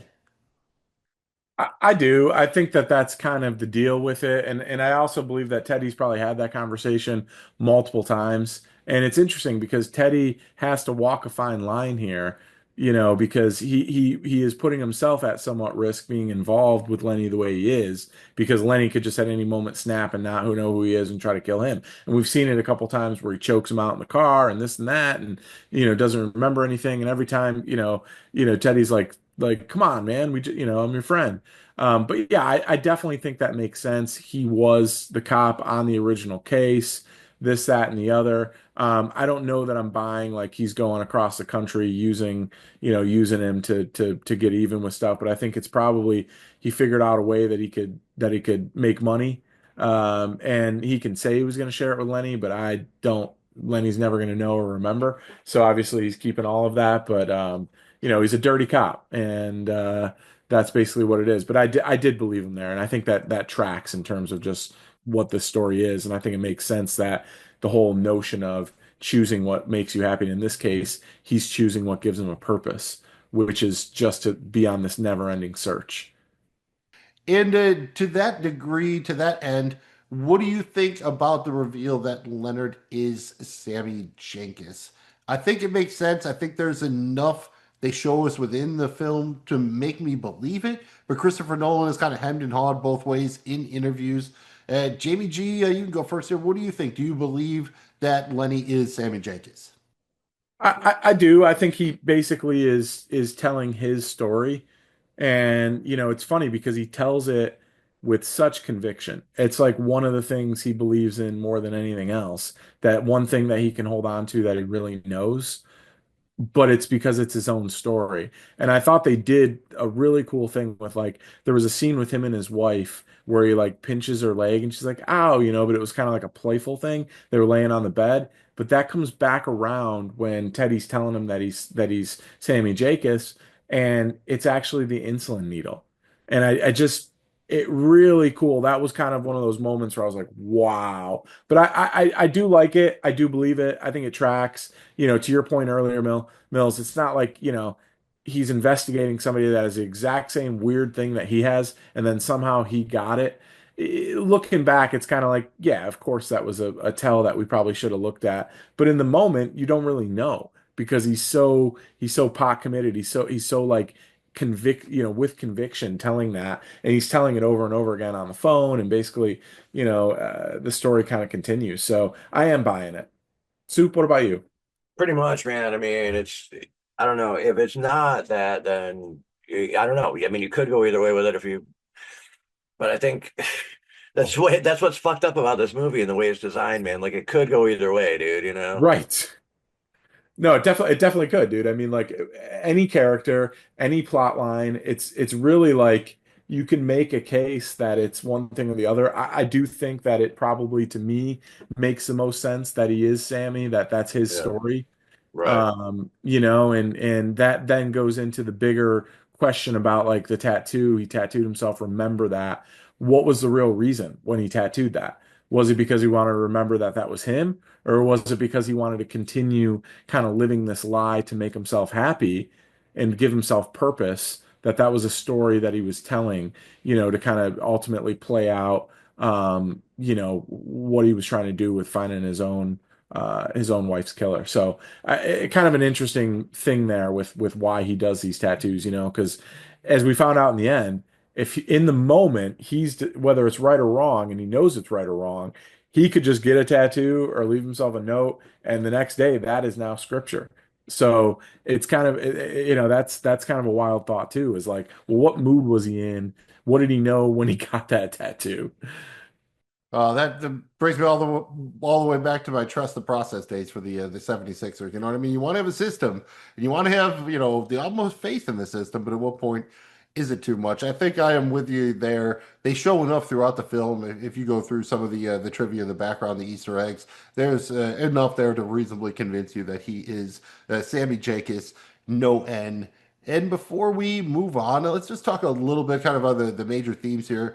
There's a lot of it. Obviously, the main thing we're dealing with here is memory. And one thing I can say personally, I'm getting older. I think I'm still all there, but I'm starting to see people around me, my parents' friends, God forbid, some people's grandparents, and you get older, you start losing your memory, and it's not full on memento, but it's still just scary as shit. Like, I know this isn't a horror movie, but if I had to live my life like this, I don't know, man. Like, Terrifying, dude. It's absolutely and you'd be terrifying. unaware of it, right? Like, you would kind of know. At least he, like, Leonard knows. Imagine if you had this condition and you didn't know that you had this condition. I mean, which is basically dementia. And I know this really isn't, just a take on, dementia or Alzheimer's or what have you. But man, just the idea of this terrifies the living shit out of me. Yeah, it's super scary. And I think, one of the lines in the movie that he says that really kind of grabbed me and twisted me was, yeah, I might not have fear because I don't know, but I have anxiety and don't know why. I have, sadness and guilt and don't know why. He has all these emotions and he has no idea where they're coming from. So how could he ever process them? I mean, it's just that's a really scary thing too. Yeah, enough about Severance, though. Let's keep talking about Memento here. Soup, any thoughts on just how just scary this is overall? Just the kind of the way it's trying to reflect on memory. I mean, it really is, dude. Like, I don't know if I want to call it mental illness, but any kind of weird thing that fucks with somebody's brain or train of thought or on a day-to-day basis, or even being able to function in society as like a member of society. It's tough, man. It's terrifying to think that because of your mental states and things is how you can kind of carry yourself or even survive in the world. So That's why you see a lot of these, homes and institutions and whatnot, and people start losing their mind, so to speak. Then that's where they end up, because you need like 24-hour surveillance and care and whatnot. Like even in Lenny's case here, man, he probably He shouldn't be on his own. Like, got to have a chaperone or a spotter or something, yeah. Like the fact that he's on his own, living his life like this, and again, I'm all for people having their freedoms and everything and being able to live, but I think he needs at least some sort of assistance here. I feel like it's I mean, that's dangerous, for both him and extremely, other people. yeah. Yeah, Black Mirror's got a pretty interesting take on this. I think overall it's pretty terrifying, and no matter what way, just the fact that you want to trust your memories, right? That's who you are. Like it's one of the most fundamental things in you, and if they become unreliable or unavailable, what does that push you to? And the other kind of side of this coin is self-deception, which you see Leonard willfully engage in, right? When he makes that decision, like, what do I want to do? Like, I want to just be seeking justice. We all lie to ourselves to be happy. We keep saying it. Yes, he does it in a more literal sense, but there are people who do this every day. And to be honest with you, sometimes you might just have to. If your life is shit, your job is shit, you're killing yourself, you might have to lie to yourself to make you happy. So I think on a certain level, this film should resonate with everybody because we're all probably out there lying to ourselves every day. At least I know I am. Maybe other people are, better than me, but I think sometimes you have to, right? Like when it's like something you don't think you can do, when you say like, all right, we're going to get through this, you might be lying to yourself, but I think it's a necessary evil. Here, I think Leonard is taking it to a little bit of a different level because of how literal it is, but I think that's kind of the point they're trying to get across. What do you think, Supa? What do you think they're trying to say about kind of self-deception here? I think it's like that whole there's a saying about the ignorance and the bliss and all that, but I think it kind of is just that, really. I mean, yeah, I think the average person lies to themselves at least on a daily basis, probably on an hourly basis in some cases, It man. might not even realize that they're doing it because you tell a lie long enough, it can kind of it kind of starts to Right, become that's the so. perception, right? And they even show this in the flick. Like when they go back to some of the flashbacks, they're not the same every time because your memories aren't that perfect, right? It's not a picture frozen in time, and they get fuzzier, they fade, or sometimes if you tell yourself a certain way, like I know people who have legitimately convinced themselves, I swear they would pass a lie detector about something happened a certain way, and I know it didn't. I wasn't there, I've seen it on film, but they would swear to God that that has happened, and I believe that they believe it. And that kind of just devotion is a little bit scary in and of itself. Yeah. I mean, there was whole industries built on that, right? To make people confident and go out there and be better at dating, be better at your job, be better in interviews, be better at this and better at that. It's all basically about lying to yourself and telling yourself that you can do it. So that's what it comes down to. Leonard just does it in the most literal possible way. But I guess would you do the same if you had the chance? There's no way of knowing that, but that's what is an existence where you can only remember things from, 2 minutes to 2 hours or whatever. That's, not really a great way to live either. So let's just say I think all of us are happy we're not Lenny. You got to be somebody in this. I guess it's Carrie Ann Moss, right? Because she remembers things and she lives. So I guess Natalie. That's the reason all the shows we talk about like all have a Natalie. I guess that Natalie always survives. So if we're gonna do a dream team thing, maybe you want a Natalie on the dream team. Dreams can come true. Look at me, babe, I'm with you. You know you got to have hope. You know you got to be strong. Dreams can come true. Look at me, babe, I'm with you. You know you got to have hope. You know you We always like to do this bit. More or less, we try to mess around with the concept of the movie, the people in the movie, the actors, the story, whatever, and just make our own version of it. Do a little dream team thing. Let's just start out with a little bonk on the head or whatever. Maybe it's not this specific version of amnesia, but just let's say you could add amnesia or memory loss or something to make it a little bit more interesting or a little bit more fun. The example I would give, maybe like it's ironic, we actually have seen Happy Gilmore, Adam Sandler, do a memory loss movie like this, right? 50, the 50 First Dates with Drew Barrymore. But what if we kind of cross that with Billy Madison, and instead of Billy Madison having to go and do all the grades over again to win his father's company, it's just that he can't make new memories. So he's stuck in like 11th grade forever. So the film just follows Billy Madison, through the years, just being stuck in 11th grade because he can't make any new memories, and that's where he's at. Jamie G, any thoughts here? Like, what flick, TV show, something could you add some amnesia to make it more interesting, maybe? Well, I don't think it would make it any more interesting because it's basically perfect, but it would certainly add a different level to it. I'm going Big Lebowski, dude. I mean, again, it would be cool here if the dude had amnesia and like every time he hears like the bowling balls being like swept, like the pins being like knocked down and swept, that's like his trigger. It would make that movie wild because you really don't know, dude, is what's up with Donnie? Is Walter the bad guy taking advantage of him, manipulating him, or not? Is the real Lebowski bad? What's going on with like it could make for a lot of questions with that movie. You know, Jackie Treehorn comes in out of nowhere, and if they shot it similar way where you had the non-linear plus you couldn't trust the narrator with Lebowski, you know, and he's still the dude, right? So it's like all that could make for an interesting one. All right, I like that. Soup, do you think we could throw amnesia into something and improve it, or at least take it in a different direction? I mean, what if Bill and Ted went back in time for their excellent adventure, but forgot what they were supposed to do? Yeah, yeah, that'd be that'd be kind of cool, man. I can see them coming up with all kinds of other shit. Like when I go to when I go to the store and come out with a bunch of shit I didn't even go in there for, you know. That's yeah, that could be kind of cool, man. I think Jay and Silent Bob with a bit of amnesia, being stuck back in like, you know, the Clerks 2, Mallrats era, you know, might be kind of cool too and well played. But That could be a good framing device for the if they're going to make a sequel to Mallrats. That'd be an interesting way to go about it.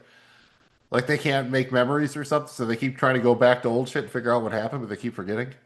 yeah, and I think that'd be good for them because they're kind of stuck in like, you know, Morris Day in the time, dude. You know, so I don't know, it might be fun to throw that throw that in there. But I would be willing to experience a time loop with Jay and Silent Bob. Another way you could go here, we see Natalie do it to Lenny, but if you knew someone with this condition as evil as it is, how might you take advantage of them? Jamie G, you know, you've got a lawyer type of background. You've got some evil in you. What would you take advantage of someone who couldn't quite remember what just happened? Where do you start? I mean, basically get him to do all the shit I don't want to do.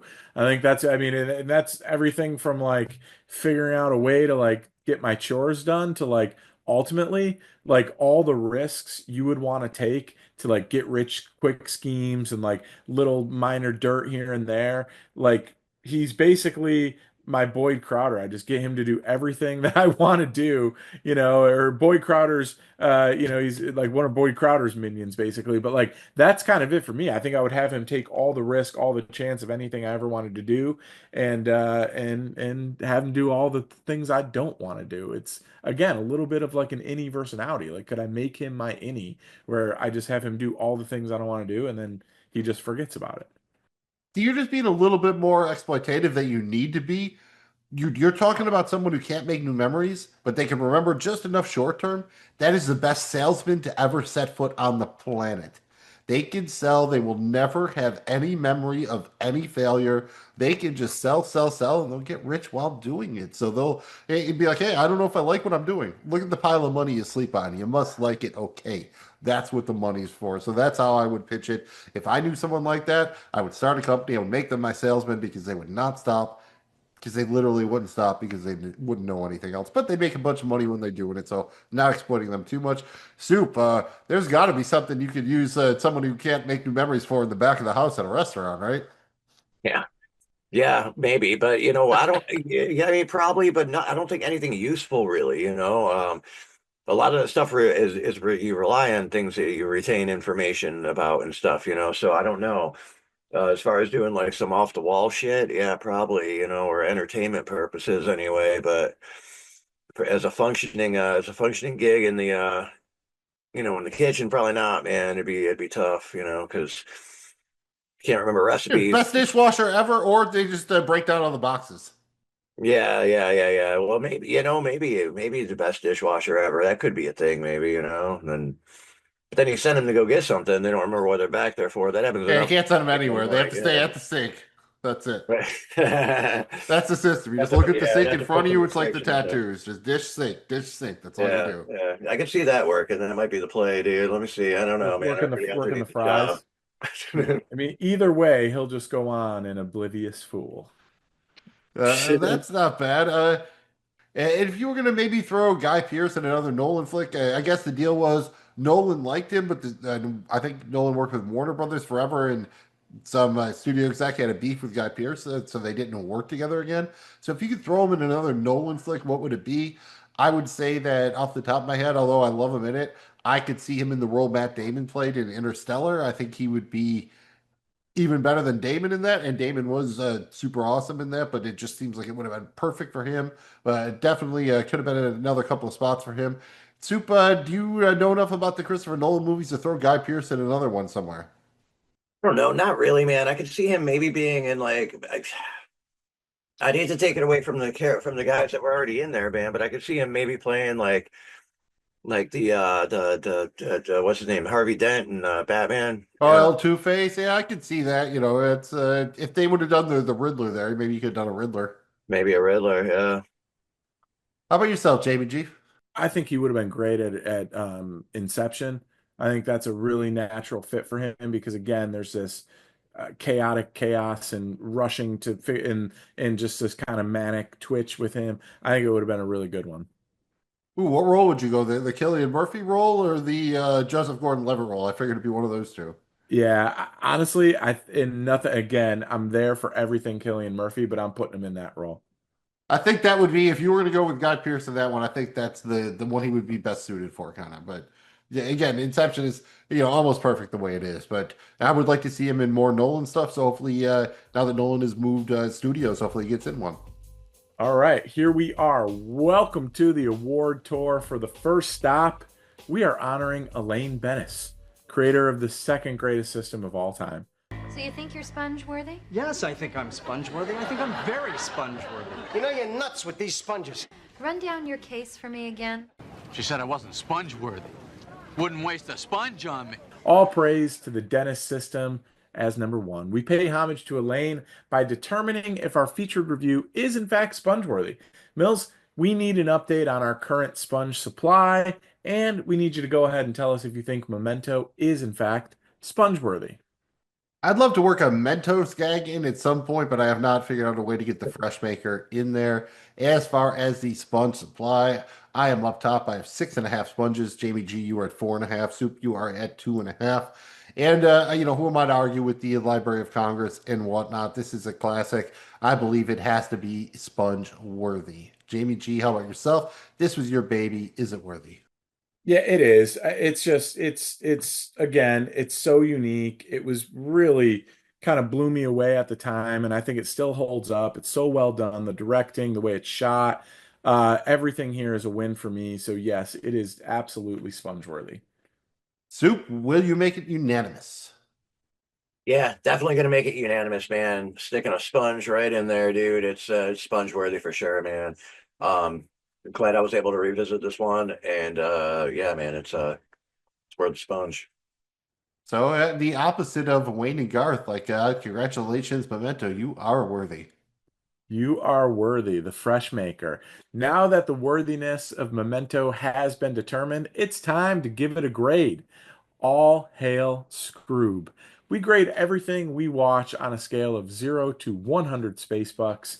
Soup, how many space bucks can you spare for Memento? You can assume that you have a separate stash of space bucks to cover lunch, gas, and tolls. Well, all right, good, because see, I'm gonna need those later for sure. So Memento, man, I'm usually pretty generous with space bucks, man, and I'm not gonna say I'm not gonna be generous with this one. My generosity with the space bucks is probably going to continue, but I'm going to give this one a solid. I'm giving this one a solid 92 space bucks. 92 from Mr. Magoo. Very interesting flick, man. It's getting 92 space bucks. Jamie G, how about yourself? You know, I was gonna go a little bit lower here. But after doing this and how much fun I had breaking this thing down, I'm going up here. I'm giving this a solid 89 space bucks. I'm going up to 89 here. 89 space bucks. He's going 89. I think y'all are both right in the ballpark there. I'm gonna actually go up above all y'all just a touch. I'm gonna go with 93 space bucks. I'm going to kind of reverse Price is Right this soup by one here, mostly because I think this is just a technical marvel that they made this on $9 million. It's so well acted, so well done, so well written, so well directed, so well edited. Yes, it's not the most rewatchable flick in history, so I'm penalizing it a bit for that. But there's no taking away from what it's done. So very solid overall. We're all tight between 89 and 93. Super's at 92. I was at 89. Jamie G at 93. It's worthy. It's good. It's got an average over a 90. And check it out again, but probably about twice, and then you're good. Before we dive into what we're watching next, it is time for the questions three. Who would cross the bridge of death must answer me these questions three. Three questions. What if you get a question wrong? Then you are cast into the gorge of eternal peril. Ask me the questions. I am not afraid. And we shall watch and pray. This is the questions three, and here's the deal. Once again, this week I have written the questions for Jamie G and the Seducer. Contestants are awarded 1 point for each correct answer. Whoever gets the most points wins. In the event of a tie, there will be a tie breaker. The winner gets a sponge. I get one for writing the questions. And gentlemen, if you wish to cross the bridge of death, you must answer me these questions three. Soup, you are up first here. We got a couple fun ones for you, mostly multiple choice, so you got at least a chance. Question one, I'm telling you, there's a chance, baby. Question one, which of these 2 days we record this was Guy Pearce's highest grossing movie worldwide outside of Iron Man 3? Because that was the big one by a long shot, so we're leaving that one out. So outside of Iron Man 3, which of these flicks made the most? A, LA Confidential. B, Prometheus. That was that first Alien prequel. C, The King's Speech. I think that won like an Academy Award. And D, The Time Machine. Soup, what's the biggest box office of those? LA Confidential, Prometheus, King's Speech, Time Machine. Man, see, I love that movie, The Time Machine. I don't think that's it, though. I forgot he was in that, man. Good fucking call. I'm going to go with LA Confidential. He's going LA Confidential. Question two. Which of the following awards did Christopher Nolan not win for Memento? So he won 3 of these, did not win one of them. Which is the one he did not win? A, Academy Award, Best Original Screenplay. B, Bram Stoker Award, Best Screenplay. C, Critics' Choice Award, Best Screenplay. D, MTV Movie Award, Best New Filmmaker. Ooh. Academy Award, Bram Stoker, Critics' Choice, MTV. I'm going with the Bram Stoker. He goes B, Bram Stoker. And finally, true or false?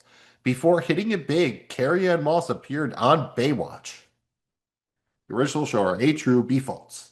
Really? Oh man. I'm gonna throw a shot and I'm gonna throw a dart at it here and go with true. He goes true. Jamie G, you are up next to cross the bridge of death with the questions three. Which of these to date were Christopher Nolan's highest grossing movies worldwide other than the Batman flicks? Because those would be the answer otherwise. So 4 options here. You need to give me the one that made the most cash at the worldwide box office. At A, you have Dunkirk. B, Inception.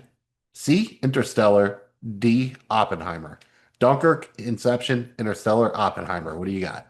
I gotta go Oppenheimer. Even though it came out on the Barbie weekend and everything, I still think it's Oppenheimer. He remembers the Barbenheimer weekend. I do. Jamie G, question number 2.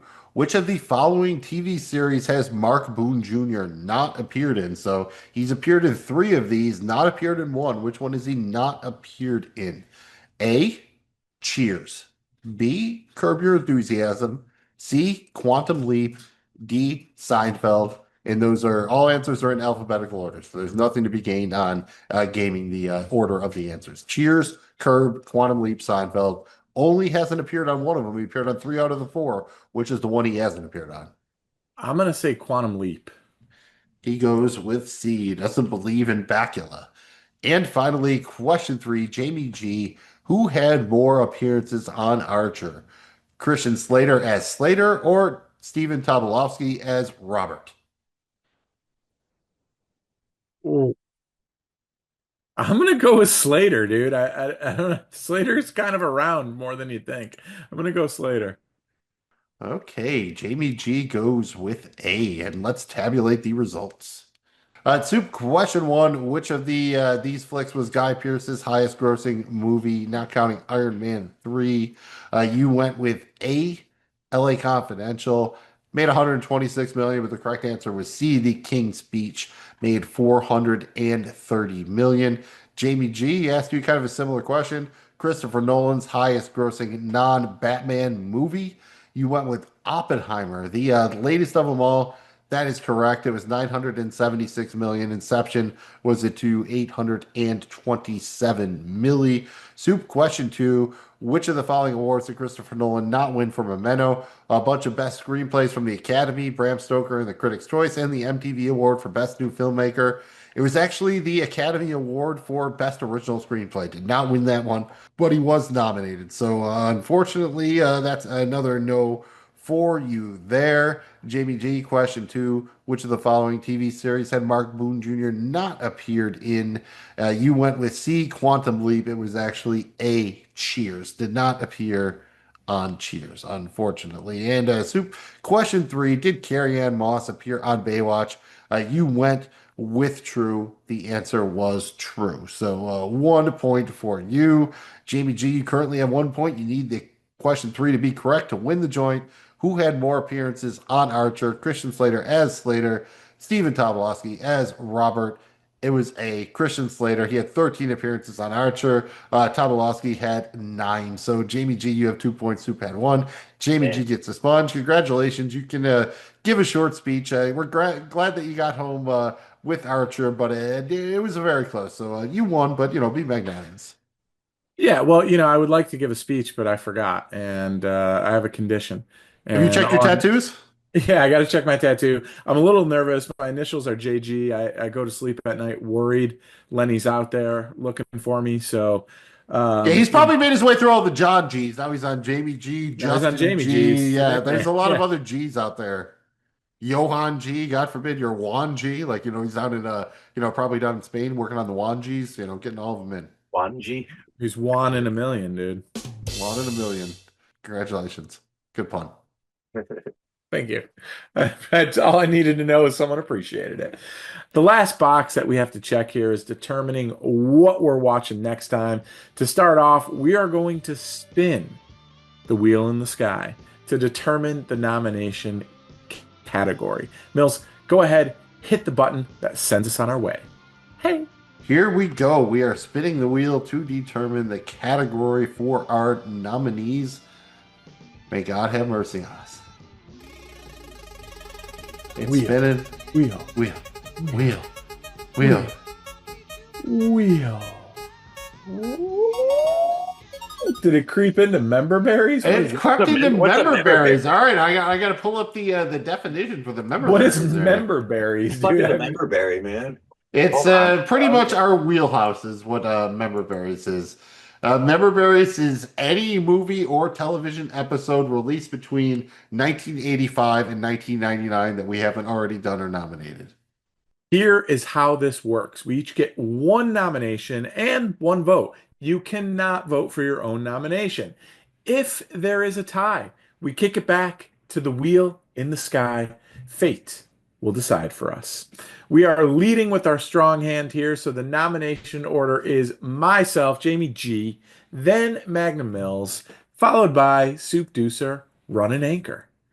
What do you got for us, man? Don't leave us Some hanging people in they suspense. can't believe, dude. Jamaica, they got a bobsled team. No, I am not doing cool runnings. Oh man, this is such a tough one. I'm gonna go with my first pick. I will share with you the other two that I had, but I'm gonna go with my first pick. It is a Bruce Willis joint. I'm going with the 1997 classic, The Fifth Element. Love this one. It's so much fun. Takes place kind of in a futuristic, alien space type world. Chris Tucker makes an appearance. It's got action. It's got humor. It's got crazy wardrobe. This is a fun one, man. I got to go Fifth Element here. I love this movie. Boy, I was going to go one way with this. I was going to lean more into the memory thing, but you want to lean into late 90s weirdness. All right, all right. I'll see you and I'm gonna raise. And they don't like when you do that at the casino. You just say raise. You don't say I'm gonna see that and add more on top. You have to say I would like to raise. That is the nomenclature at the casino, but I don't give a shit here because I'm gonna go big. I'm gonna go home. I'm going late 90s. I'm going Fear and Loathing in Las Vegas. Talk about Whoa! a fun one. I reread the book not that long ago. I know we all love it. It is not only a film of that time, it's peak Johnny Depp, Benicio del Toro, tons of great cameos, Terry Gilliam doing his thing based on the Hunter S. Thompson book. Love everything about this. I know we all do. So if you want to get into kind of like that weird, because Fifth Element definitely got that weird element, but I think Fifth Element, I think Fear and Loathing in Las Vegas brings it to probably the sixth element, maybe even the seventh and eighth element. I'm not sure. They got a lot of elements going on. Shit happens after you start hitting the ether, as you would know if you're watching My Cousin Indy, where we talk about Severance. Soup, bud, we got a couple biggies on the board here. Fifth Element, Fear and Loathing. What do you bringing into the member berries here? Dude, Biggie's on the board for sure, man. Big Barry's on the board, man. Yeah. Well, I'm going to 1993, and I'm going to pitch a movie that I have been thinking about for a minute here. Now that it's on the table, I like to go with Judgment Night, man. 1993 movie Judgment Night. You got, I mean, a pretty killer cast. You got Emilio in there. There's Cuba Gooding's in there. It's definitely good. You got Dennis Leary in there. You got Jeremy Piven in there, man. It's about a group of guys that go, out for a night. I think they're going to a fight or something, and they get sidetracked, and it's a whole inner city underworld kind of situation. Very entertaining, very action packed for the most part, and thrilling, man. So, not to mention the ridiculously stellar, groundbreaking soundtrack, which was the mix of the rap and metal together, the whole gist of that, man. So I think it'd be a fun one and it'd be cool for us to get into. And when's the last time you seen that movie? Shit. Good call. I was going to disqualify you until you mentioned the Judgment Night soundtrack, because if you're going to talk about Judgment Night, you got to mention the soundtrack, which the soup did. That means it is time to vote. We do this in the inverse of the order in which we nominated. That means soup, you are the first one to vote, followed by myself and Jamie G's potentially the decider. Once again, the nominees were Jamie G with The Fifth Element, myself with Fear and Loathing in Las Vegas, Soup Deucer with Judgment Night. Soup, you got to vote for either The Fifth Element or Fear and Loathing. That's a tough one, man. A lot of good Fs from the late 90s. What are you effing with? All right, so this is going to be a tough one for me because movies on the level of like Fear and Loathing, there's a couple of them like that I kind of just don't really want to fuck with because they're just a certain personal thing for me, man. But in this case, I can't not vote for it, so going for it. We've been beating around the bush with this one for a minute, and as much as I would like to get back into Judgment Night, I know it's on Prime or somewhere. It has been just suggesting it for me. Dude, The Fifth Element, like Gary Oldman chewing scenery, Chris Tucker, Bruce Willis, just all the way up and down. That would just be so much fun to talk about. Mila Jovovich just running around in bandages, all this crazy alien shit. It is amazing. I know Judgment Night is probably maybe even a better flick, but goddamn, The Fifth Element is just a ton of fun. So that's what I'm going to go with. Jamie G, you are the decider. You can either pick what we're doing or send it to the wheel. It's up to you, brother. Oh man, this is so tough because all three are worthy. I feel a little bit bad because, we just did a weird one in Memento, and then we're going to turn around and do an even weirder one in Fear and Loathing. But it just feels like if we're ever going to do it, this is the time. So I'm going to have to go Fear and Loathing and strap up your bootstraps, everyone, because this is going to be a weird one on Regular Dudes Watch Stuff. In a very fun one, it kind of falls to me as a winner to hype this up, but I know we all love this one. It feels like inevitable, right? We were going to do this at some point. Like, I almost feel bad we did a Big Lebowski when we were first starting out the show. Like, maybe we didn't quite give it its due. I feel confident at this point. We will give the proper due to Fear and Loathing.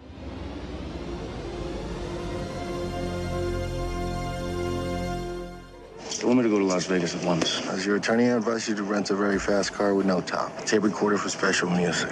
Get the hell out of LA for at least 48 hours. Universal Pictures presents the story that defined a generation. Johnny Depp. Hey, morning, how are you? Benicio del Toro. Let's get down to brass tacks here, man. How much for the 8? Fear and Loathing in Las Vegas. A Terry Gilliam film. All right, now I've got to go. Let's have lunch. Radio, man, radio. You don't know what Better get going. You don't want to miss 1 second of that movie. Is it that good? It's the best goddamn movie I've ever seen in my life. Oh. Dude hangs dumb. I don't want to miss that. It's very cool. It's very close to the book. It's extreme Terry Gilliam. We've already done one of his flicks in 12 Monkeys. We keep trying to go back to the Python stuff. He was obviously a big part of Python with Holy Grail, Life of Brian. Keep trying to bring those back around. So I'm extremely hyped to do Fear and Loathing. And yeah, it's one of those things that's in its own pantheon. But man, at some point you got to take the toy down off the shelf and play with it a little bit, or it's just not really worth anything. It's just, you gotta play with the toys once in a while, man. And Fear and Loathing is about one of the funnest toys, one of the funnest movies you can talk about. Talk about just a movie that is just jam-packed every minute with something fun, something going on visually, audibly, with the characters, with the story. It's just amazing through and through, as is the book. So if you haven't reread the book, do that too. Soup, anything you want to add about Fear and Loathing, man? I know you love this one. Yeah, it's one of my all-time favorites, man. I can't wait to get into it. It's almost like I was saying going into it, it's almost too intimidating to, I don't know if we can, or if I wanted, but I'm there. I voted for it. So, I'm in, man. It's about time to break some ground on some of those movies anyway, man. So all about it with the Fear and Loathing. Yes, it's got a special place for me. I have read the book multiple times, and it's always been one of my favorites, so I'm looking forward to checking it. It's been a little bit since I've seen it, so that'll be fun too. You just need the important stuff, man. You need your golf shoes, you need your briefcase, and you need your fly swatter. If you got those three things, I think you're in business. Ed, Jamie G, anything to add, getting us hyped up for Fear and Loathing before we get out of here? Yeah, well, you certainly don't forget the Acapulco shirts. I mean, I know they can be easy to round up. For special music. Yeah, you need all those and things. The convertible. I mean, we could, it's going to take at least a solid night around LA to round all that up. It's a nice pen. Guys, I'm excited. It feels like this is one that we had to do. Just for the record, the two other ones on my list to pitch were Arnold Schwarzenegger's True Lies, and I almost went all the way for the home run with Indiana Jones and the Temple of Doom. That would have been an awesome one as well. So those will come. I believe we'll do those movies as well. We have to. Those are classics too. We will get to them. But I'm excited for Fear and Loathing. My all was Total Recall, but yes, I would have been into both of those. But I was also into Soup Story too with Judgment Night. I think that is a cool one. I'd like to do some of those grittier 90s things, maybe get into some Estevez, do some Free Jack or something like that, some Mighty Ducks. I don't know. Free Jack said especially, dude, you get Jonathan Banks, dude, you get Mike in there even, dude. Don't sleep on Free Jack. Isn't freaking Jagger. Anthony Hopkins, Mick Jagger, dude, don't sleep on Free Jack. Renee Russo. Yeah, Jack, a good one, dude. Oh yeah, but seriously, all good. They were all good pitches, dude. So shout out to everyone. You have good taste. It's about to get extra weird here. We cannot wait to break this one down. Thank you guys for checking out another episode of Regular Dudes Watch Stuff.